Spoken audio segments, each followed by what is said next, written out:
Subject this morning, greater than willpower. Greater than willpower is the power of company and environment. Greater than willpower. Your company and your environment has more influence upon you than your will. Realize that, and therefore we will watch our company. Most people realize that they should change and they want to change. There's no question about that. But why do they keep on in the same old path? Beginning with initial enthusiasm, then it tapers off, and finally procrastination, and as one fellow put it, we live in hope and die in despair. Why? Because there must be something that's keeping us in that pattern of consciousness. And that something is our company and our environment.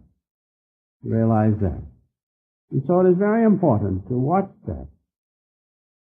As I have said, it's stronger than willpower. So, the power of habit is great.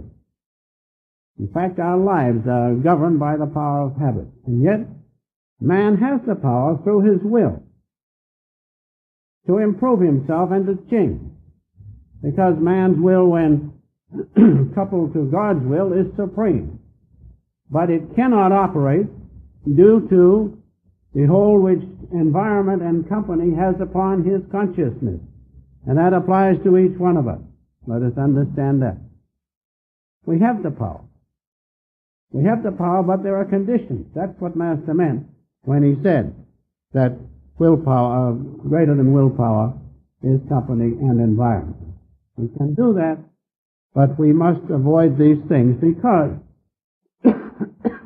wrong company and wrong environment keep our consciousness in a state of delusion and in which the lack of truth is found. That's why we don't change. That's why this idea or this subject of company environment is so important, because we will want to change. We have the ability to change, but because our consciousness is continually being impregnated by these thoughts of wrong environment and company, that we cannot change. That's what it said in the Bible, which we read, Master's commentary, that the individual can hardly get out of the illusion of environment. So it's very important to understand the simple things about company and environment. I have an illustration here at this time, which you will find in the autobiography, about one of Sri Yukteswarji's disciples, Kumar. While he lived in the hermitage with Sri Yukteswarji, under his influence and a wonderful environment, he was fine. He was a fine-looking boy, and his eyes shined with the presence of God within him.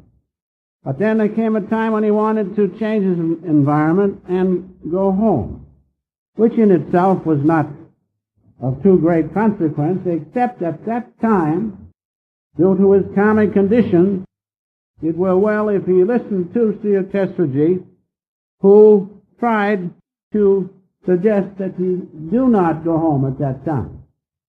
And his Master says that he never authoritatively controlled his disciples' movement, but with his superior wisdom, he could see what was in store for Kumar.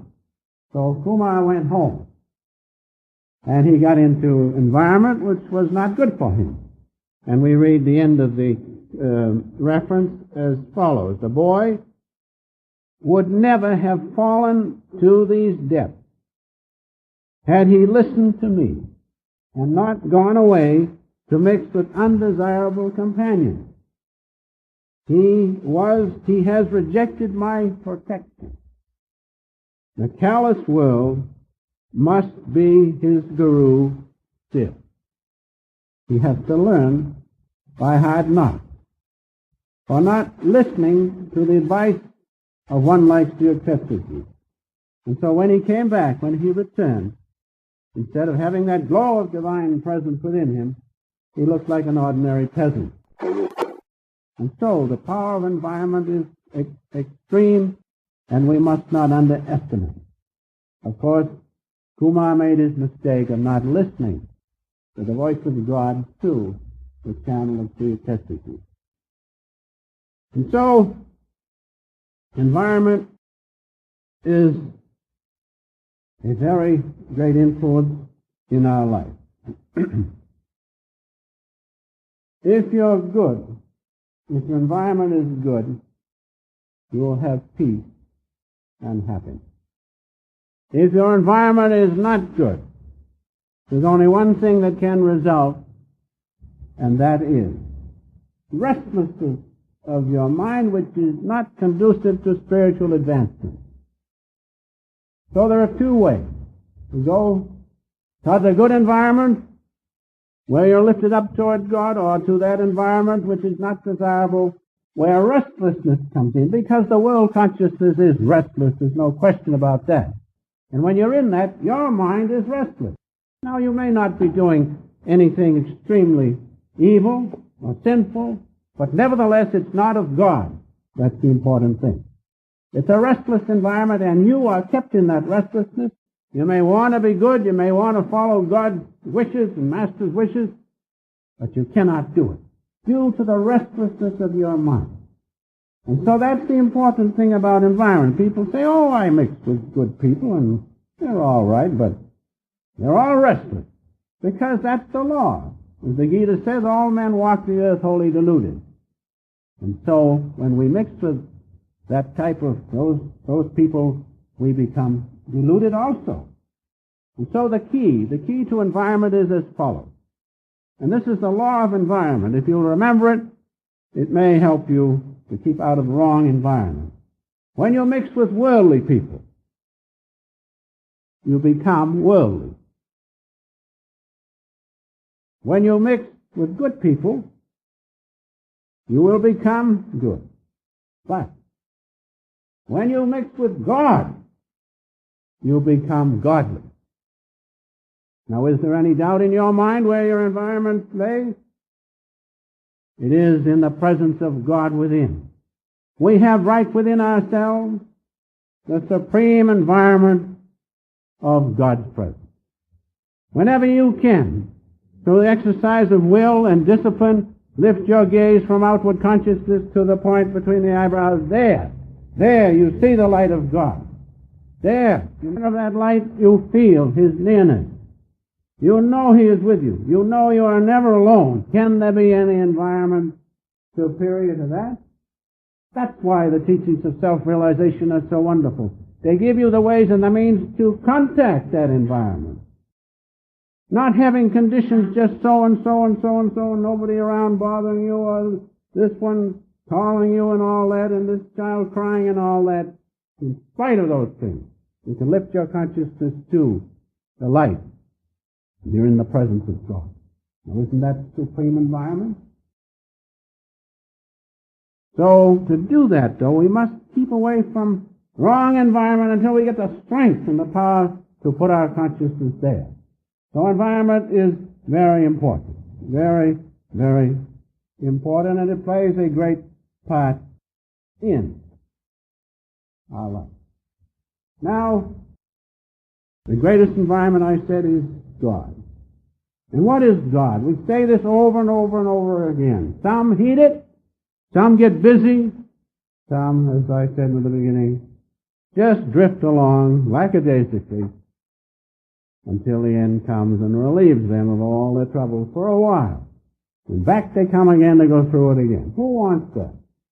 Why not make a little effort in the right environment? So the right environment is God. What is God? God is the Word spoken of in St. John. God is a holy vibration, not an idea. God is something real and tangible. Now, when you can be in the presence of God, that's the presence of God, that's the supreme environment. When you can be in the presence of God as the Word, the holy vibration, with the great cosmic light right in front of you, or with the great Amen, the Om, vibrating through your being, with its peace and bliss, or the feeling of God, or His love, saturating that holy vibration. That's the supreme environment That's what we all must have. Having that, we will be saved from the delusion and Maya with its great darkness power. And so environment is very, very important. I have a reference here which I will give. First, I have a little story to tell you about environment. It works in nicely. And this little girl said to her mother, she says, Mother, does our minister come down from heaven only on Sunday? Where is he the rest of the week?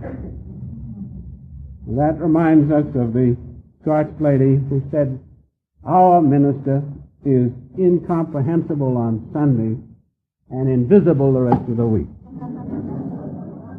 So there's environment for you. It seems that environment didn't do him much good, did it? If he stayed away the rest of the week. But the reference I have is this. About environment, it is very wonderful. And I want to read it to you. It's from Kabir. He was a great saint. He was a saint. He was a broad-minded saint. He was a saint, as I understand it, of both the Hindus and the Mohammedans. Now that's something, because there was a great feeling between them. I don't know as it still exists, but anyway, he was a saint for everybody. He was a real saint. So he says this, through his own power, man cannot attain to the knowledge of God. But, he says, God will reveal himself to those who listen to his voice. Could it be any clearer? Those who listen to the cosmic sound of Om within them, the great Amen. To those who listen to his voice, he alone overcomes doubt and truly lives, who has welcomed this message in his heart. And so you see, religion, true religion, is so simple. The Vedas say, he who knows Om knows God. St. John, in the beginning was the Word was with God, the Word was God. And the same word throughout all religions as the Om, the Amen, and the Hum of the Tibetans and the Hunavar of the Zoroastrians means the one thing, the voice of which Kabir spoke. He who listens to his voice. That's why we must meditate and be in the Om more and more. Then we will realize. And another reference which Kabir speaks of. He says, through his own powers, man, I read that, through his own powers, man cannot attain to the knowledge of God, but through listening to the Om. And so, environment is very important. I'll have a little more to say of it in just a minute. On the other hand, company. Company is also very important. We should mix with those people whose consciousness and magnetism does not depress us, but rather lifts us up. Some people, you come into their consciousness and presence, and they depress you terrifically. But we should mix with those people who lift us, who give us enthusiasm, who bring out within us the hot, natural love, who give us vitality, and who give us peace and bliss. Those are the people we should mix with. That's the company we should be in. And we can have that company. Most assuredly in such gatherings as this, such meetings of the fellowship and such friendship in self-realization fellowship, wherein Master has implanted the presence of God. Company is very important. Certain people you mix with will stimulate within you the heart natural love. Now, love is not something you give to people. It's not something I give to people. It's something God gives to us and through us gives to others. And so when you love a person, realize That's the power of God, of the holy vibration, the Word, the feeling aspect of God flowing through you. Now, when you can increase that so that all the dross of the heart is removed, then that love of God flows through you. And that's the supreme force in the universe. As the two commandments say, thou shalt love God with all thy strength and thy might. Why? Because it's supreme. It is a supreme pulling power, the attractive force of God pulling all things back to Him. That's why you feel when divine love comes, it's the supreme force of the universe. That's why it overwhelms you, not just human love. And so, those people who stimulate that within you, such as the Guru or saint, those people are the ones to follow. And by stimulating your heart's natural love, realize it's not something you give to people. That's the thing we must remember. It's something God gives to all of us and through us to one another. Now that heart's natural love is what everyone needs. When you feel that, you cannot hate anyone, no matter if they're your worst enemy. As Jesus said, you can turn the other cheek. And that heart's natural love, because it is the greatest force in the universe, does what to you? It gives you moral courage. Moral courage to go ahead in spite of everything. It also gives you the right conception of things. Just like if you feel the power of God, instead of thinking, oh, that person, I have no use for. The conception is different because you feel God's love in your heart and you know it in that one's heart. And finally, it is God's love which gives you the highest concentration or samadhi, which simply means an expansion of consciousness from this worldly existence, limited, diverse consciousness to the unity of God's presence. And when that comes, when all barriers are removed and all veils torn down, then you will realize there's one consciousness in the universe, and that's your own consciousness, and the same in every other person. That's the unity of God's presence. That comes through right company to begin with. Those people, instead of irritating you, give you peace and calmness. Mix with those people, especially in the beginning. Avoid the others. They only keep you in turmoil because they're in turmoil themselves. So, company is very important. Now, reverent contact with a saint or with saintly people, with loving attention to them, is the next environment, or perhaps next environment to the presence of God within. Because in the saints and in saintly people, God is manifesting more. And so loving attention to a saint is very important. Kabir says this about that. This is so because the law of environment. As I said, when you mix with worldly people, you become like them. You cannot help it. Some of the stuff rubs off on you. And when you mix with saintly people, you become like them. And saintly people, or saints, are channels of God. God is manifesting more through them. And so realize and remember the law of environment is very simple, and watch your company. Now, Kabir has this to say, most beautiful words. He says, the company of saints will make your burdens light. I remember I used to mix with the master, and I'd go in there with a list that long. Questions. Everything was amiss. Suddenly I'd be sitting there and everything was peaceful and calm. Why? Because I was in the company of the saints. Kabir has a wonderful statement here. The company of saints will make your burdens light. Then he goes on. The company of evil means quarreling through the 8 watches. There's no end to it. You mix with people in delusion. You get one thing fixed up and down comes another. You get that fixed up, down, up, and then 2 more come. Why? Because they're in delusion. But with the saint, as he says most beautifully, they make your burdens light.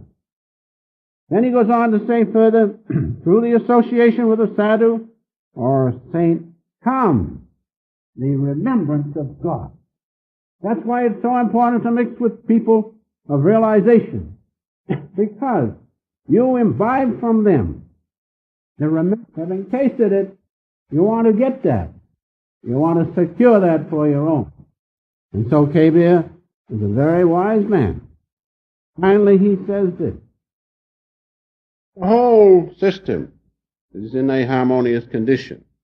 And so, from that hour is recorded to a man's credit in his account with God. That is when he mixes with the saint, or the saintly person. That hour is recorded to a man's credit in his account with God. All the rest is as valueless as air. Think of it. You cannot afford not to meditate. Being in the company of God within you is the same as being in a company of a saint, because God's presence is reality and truth. All else is valueless as air. And so it's important to realize the effect of environment upon us. Now another environment which is next perhaps to the environment of saintly people, or even saints, is your church environment. Self-realization, fellowship, church environment is one of the greatest things that you can have, that I can have. In meetings such as this, you'll learn the theory of the presence of God.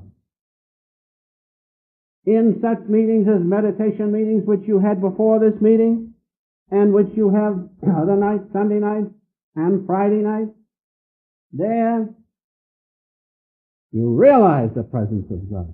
Here you realize the theory and somewhat His presence. But in those meetings where meditation is paramount, then you feel and realize the presence of God. That's why your church environment, with its various meetings, is so important. It is next to the environment of saints. Realize that. So, if we do these things, if we mix as much as possible with saintly people, if we keep an environment of our church, then the outward environment cannot have such an effect upon us. That's the important thing.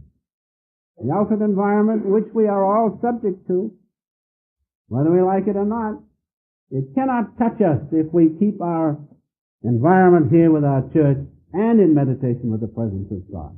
You cannot lose.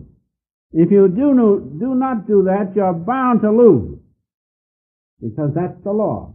How do you think the devil keeps the show going on? Except from this delusion.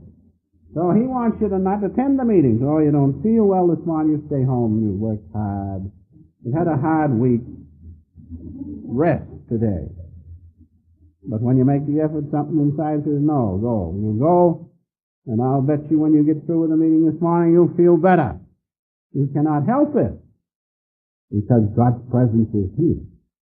Master has imbued these places of worship because he was such a great saint with God's presence.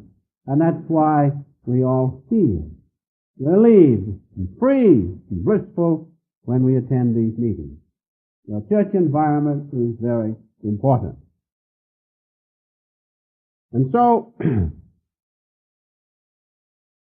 Larry Marshall spoke something like Kabir when he said, be in the world but not of it. Now you cannot do that unless you have this inner environment dynamic to your consciousness. You cannot do it. If you go to a certain place and go long enough, you'll become like the people in that certain place. It's impossible not to. But if you have this inner environment and keep that within your consciousness, then you can withstand the onslaught of worldly environment. That's why Larry Marshall said, be in the world but not of it. That's the only way to do it, is to have that security of God's presence within you. And Kabir also said this, remain apart from the world. I give you these parallel references to show you the truth is the same, and all saints say the same thing. Kabir said this, remain apart from the world, as water refuses to mingle with oil, Deposit your heart where is neither death nor dungeons of Kal. K-A-L. That means ignorance. The only place to do that is in the presence of God within. And so, environment and company are very important. Now, one other thing, then we'll be through, is that we must watch our company with other influences in life. Don't think it's just company with people. There are other things we have to watch. We have to watch our environment of what we read, for instance. You must also watch your environment of mood. Isn't that an environment? Did you ever get into a mood? Can you get out easily like that? No. Somebody has to beat you up, then out you come. So we have to watch these other influences. They affect us. Mood, emotion, what you read, your amusement, and even what you eat. Watch that. First, mood. Environment of mood. You know, you've seen people in them. They make themselves miserable and all others miserable. And those who have emotion and live in a land of emotion, watch their mind. It's very restless. And so if you keep company with them, will become like them. There's no question about it. And also what you read. If you read detective stories all the time, such things, you become like that. If you read Shakespeare and the Bible and Master's works, you become like that. And so we should realize those things. And our recreation. If you attend dance halls all the time, you will not come out well. If you get the front row in a prize fight, go there all the time, I won't guarantee what you'll be. You cannot help it, because that's the law. I know many of you don't do that, all of you don't do that, but it's just a suggestion and an illustration. Some people do that. And then finally, you must watch what you eat. Very important. Master used to say it in such a funny way. I wish I could say it like he used to say it, but he said, you know, if you eat beef, you become bully. And he says if you eat chicken, he says, watch out, you become chicken-hearted. That's not exactly what becomes of you. And he says if you eat pork, he says you look like a pork. You look like that somewhat. And those foods are not those foods that are tamasic foods. They're not good. The vibration is not good. Like horseradish will give you a very bad vibration. These tamasic foods should be avoided because they have a very depressing effect upon the buoyancy of your soul. And finally, he used to say, if you eat nuts all the time, you look like he used to say, you look nutty, or like a squirrel. So everything has its effect upon you. And if you eat foods that are vital foods, natural foods, and which you can digest and agree with you, that's the right food for you. So that comes under the company that you keep. And it should be watched. And so finally, in closing, after weighing all the points brought out, I'm sure we all agree and realize that there's one environment we need, and that's the supreme environment within us, that supreme inner environment of God's love. His all-pervading consciousness, His all-protecting love is the greatest environment we can have. The Master told me, and I've never forgotten it. He told me in the fall of 1920. He said, and 6 months later I found out he knew what he was talking about. He said, remember, Doctor, when you are in the Om vibration, nothing can touch you. No force in the universe can touch you. That is, when you look here and keep your consciousness there. nothing can harm us. That's what we have. We have the greatest force in the universe, one with us, protecting us and guarding us if we can learn to lift our consciousness to the Christ center, the great Om vibration, the presence of God. And so that's our greatest embodiment, the presence of God within us. That's what we must attain, what we must see. And so, practice the presence of God as His omniscient consciousness within you. In that omniscience is every saint that ever was or will be. Realize it. In that omniscience of God within you is your Savior, be it whatever channel God sends to you. You realize that? These are wonderful truths. We must not forget them. That inner, spiritual environment, the presence of God. And in that is everything we can ever hope to be, because God alone is. He is. Do not think you do anything. Do not expect any others to do anything for you. Expect God to take care of you. If He uses others, He's the doer. That's His business. But you don't depend on outward things. You dilute your loyalty to God by depending upon others. Understand that. Now don't misinterpret that. God flows through everybody. But if you do not feel that consciousness that He is in everyone, then you are depending on that personality